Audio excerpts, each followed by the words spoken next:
Okay, let's go see everything. And I'll get to tell you guys what I did so far. Um, Here's a little quick pan, a brick bed out yonder. Here's pepper right here. I did some mulching. This is soil. Yeah, soil and mulching. I did some topping off and mulching rather. This is Pepper. She's doing the absolute most to the point where I'm no longer even looking for the other herbs that were expected in this planter.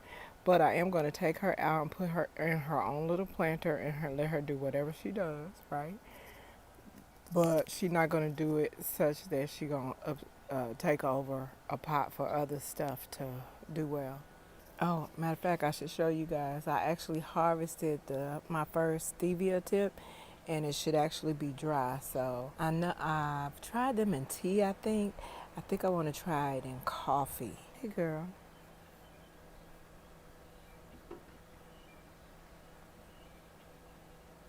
Oh, oh, this is stick you going after. And she trying to get a taste for the outdoors, huh? Not today. Here's my onions. They get real thick when they get parched out. Blue, she needs some water. She didn't get any water today, and you could tell too. But I'm actually low key trying to train them to be drought tolerant as well. Cause if I don't get out here to water 1 or 2 days, I need them to be okay. Cause what you're not finna do. This is for health and wellness, beneficial, right? That's Buffy, thick as hell. I usually like to prune the bottom foot of certain plants, and tomatoes are one of those plants.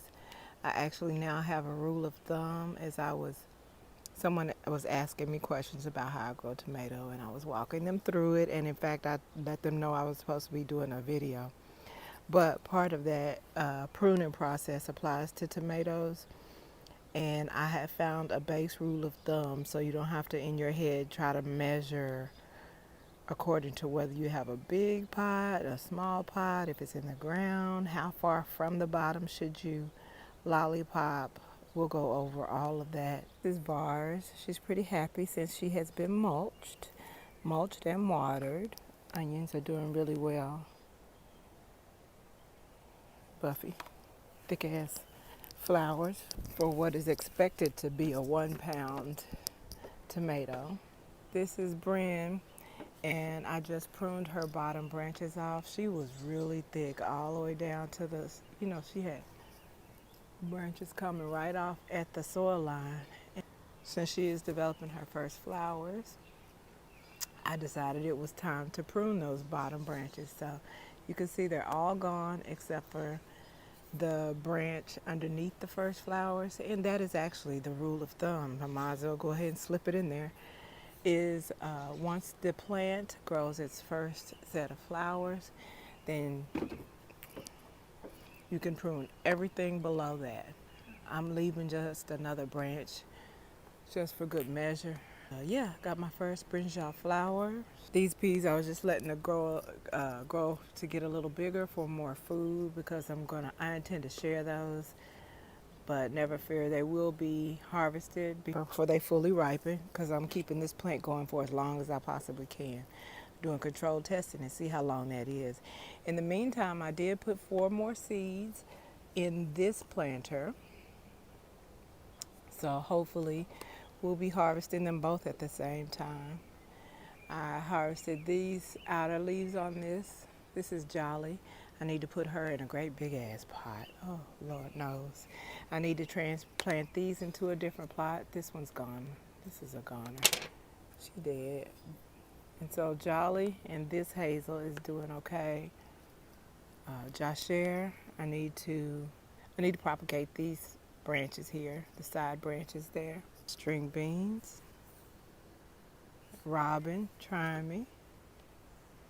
String beans. I just harvested a handful today. Hazel's grandbabies. I just prune those back to help the stalks, the side branches grow more. Again, back to these peas.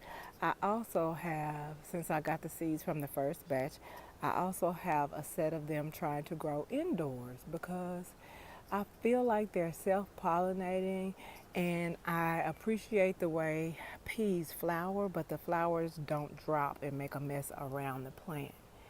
And with that being the case, I figured let me try to grow a set of these indoors. How much better that can it be than to have some to harvest? If these are giving me 5 peas every single day, and the more I pick, the more that come, and this is only like 6 plants. Imagine what 11 plants is gonna give me. So I'm gonna have 10 peas every day. Yes, ma'am. So that's what's happening in there. You know what? Let me start over. Go back out and reintroduce these by their name because I didn't do that before. So she is Buffy. Hey girl, hey.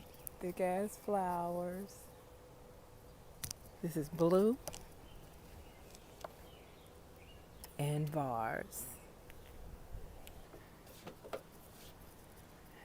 So this is Bryn, and she has her first flowers. This is Tommy. She my little stout little country girl. My Southern Belle Thickums, my shouty.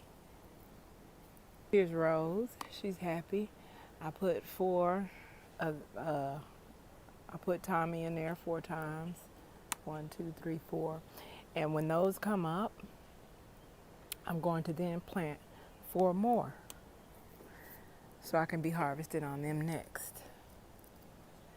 Oh yes I did. Oh yes I did. As soon as they come up, I'm planting 4 more. No, as soon as they come up and they are up, they're about an inch or 2 tall, then I'm going to plant the other 4 more. Here's Jolly. She's very happy. I've harvested a couple of these outer leaves that are they really are huge, and I need to repot her in a bigger pot so I can get even bigger leaves. Oh, this is where I was with Jolly and Hazel. The Josher, who needs to be propagated, whose side branches needs to be propagated, but she's really happy. I actually topped her off with coffee grounds. She loved it. That's all I know. Nothing told me to. I just figured if she's a fruit tree, maybe she would appreciate a little acidity. I don't know. I know she didn't like being grown in a grow bag. I figured a pot would be better suit her, and it has, and it has. And I kind of knew it would because she did well indoors in a pot for a really long time until she didn't. But the indoors in a pot really sustained her. So if she's outdoors in her element and in a pot, I figured she would do really well, and she is so far. I hope she fruits. Kahunas, I have 3 of these here, and eventually I want to have those also hosting these peas. In fact, from now on, those peas are going to go in there because they don't need to be, I can train them to be drought tolerant, and they don't need to be staked or anything. And they can grow pretty close together. They can grow like within 2-3 inches of each other. 2, really. I'm going to say 2. They can grow within 2 inches of each other. So that would be perfect for that little bed. There's my garlic and onion. I expect to get a nice little harvest out of those. Hazel's grandbabies there. The sun is hot, that's why I'm not in it. Hazel's grandbabies here.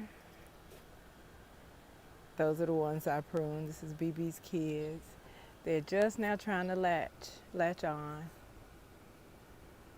This one has, but these other ones are still trying to latch on. Kahunas. This has become a kahuna bed, but I hope for this too to become oh, you know what? I bet I could put climbing snow peas in the back and then fill this whole shit with Tommy. I could let Katie climb that back wall back there. Just put a couple of her in the back and then fill that up otherwise with with Tommy. But all of this is pending me getting those long Gus beans to grow because Gus is really finicky. I don't know if I got thrown some old seeds or what, but she really Vera, Gus and Vera, them two are acting kind of. They might not be acting kind of funky because when I put them in a paper towel to germinate, they germinated. When I tried to direct sow that there was problems, and I don't know if I put the seeds too deep, but then I planted another set that wasn't that deep, so child, I don't know. So anyway, up there at the top, that's Candy. She has so many buds and not a solitary flower or bloom. Girl, I don't know what's going on. I know that she can stand a drought. I know for a fact she can stand a drought because I have watched her deal with the drought indoors and thrive through it. In fact, maybe even prefer it. So I haven't been watering her a whole lot. And if I water her, it's just going to come out the bottom. So I don't even know. Maybe I'll water her from the bottom. I always tell everybody else that's a surefire way to solve a problem. Water it from the bottom. It's impossible to over or underwater if you water it from the bottom. And when you're watering from the bottom, you walk away and start doing some other stuff, and you go back and you see if your plant drank that shit up, and you fill the bottom up again, because sometimes you think just because you put the water in the bottom and it sucked it up, or the plant should be good, and that is not necessarily the case. Anywho, she looked horrible. I actually just pulled her up out of the ground. This is the mulberry tree that I let grow, and I just pulled her out of the tree because I wanted her to be in a pot, and I just stuck her in that pot, and she ain't with it. She ain't with it. So oops, all kind of little shits are biting me right now. Let me wet this towel. The government got all kind of shit biting on me right now. Where was I? Okay. We just came off Candy. These are all these excess tomatoes that I couldn't seem to get rid of. So these are, oops, hey, it's a wasp. So yeah, and in here I have this moringa that is very happy in this cup. I need to replant it, but I'm not sure where to put it. I want to put it in the ground just because I've never put moringa directly into the ground to see what it's going to do. You know, even if it doesn't overwinter and dies, how much food we'll get and for how long it will survive into the fall. Curious. You want to know. Finally got one of my Jimmy Nardello seeds to germinate. I hope it stays up. One of the ahi dulce seeds germinated. I hope it does something because the other ones have not been. This came up. Oops. There. It came up, but then what? Jimmy's doing well. One little varsity is coming up. None of these are not a peep out of any of these, but I'm gonna chill because I just planted them 2 days ago. This is Sunny back here, still doing great in this cup, and that's in a little bitty cup. That's Brandy, and one of these is Sunny, and all the rest are Buffy. So I'm not sure which one of these is Sunny, but one of them is. Here's Brandy. Brandy got some big ass flowers. So does Buffy though, so we're gonna see what both of them hoes talking about in a few weeks. Oh, Jollies. This is the matriarch, Jolly's matriarch. A few little holes in it, a lot on the bottom ones. And this is Hazel, the matriarch. She could stand for those outer leaves to be harvested, just to encourage the rest to continue to fill out. Salad bed is doing well. I just cast a whole shitload of seeds. I ate all the flowering tops off the bok choy. It's too hot for it now. But I ate all the flowering tops off of them to see if they grow any more leaves. If they don't, I'm just going to pull the whole thing up and eat it or put it in one of Mr. Salad's. I don't like that thing. But it might be a friend. I forgot to re-look it up again. But, child, these insects. So I want to, I need to cast some butter crunch. So I have some Redina, like red blush on it. It looks like iceberg to me, but it has a little blush on it. But I don't really have any iceberg lettuce. I want to get some. I never really, I never really grew it or ate it much, just because I just never did, right? But then ever since everybody said that Sebby said it's not even a real vegetable, y'all talk about vegetables that's not even a real vegetable. Like everything y'all eat, everybody that tries to check you about not eating a real vegetable, fuck them. If somebody's, just sharing information so you know better, you'll do better at which point you are ready or it aligns with your lifestyle, that's different than people trying to tell you, oh, you eating trash. Oh, that's not even, they got you eating iceberg lettuce and it's not even a real, oh, broccoli's not even a real vegetable. Oh, the corn and the bananas have been bastardized. Bitch, if you don't do the best you can with what you have access to and quit letting these colonized vegan extremists who are not a whole lot better than mayonnaisians try to police your doggone diet, right? I'm not talking about people encouraging you to eat better and healthier and more medicinally. I'm not talking about them people. I'm talking about the people that align your whole ass character by your diet. Y'all got a bunch of self-proclaimed doctors and nutritionists and herbalists out here that are passing judgment on you based on your diet when they should be passing judgment on you based on your moral values or lack thereof and encouraging you just to do the best you can with what you have access to. But here's the information.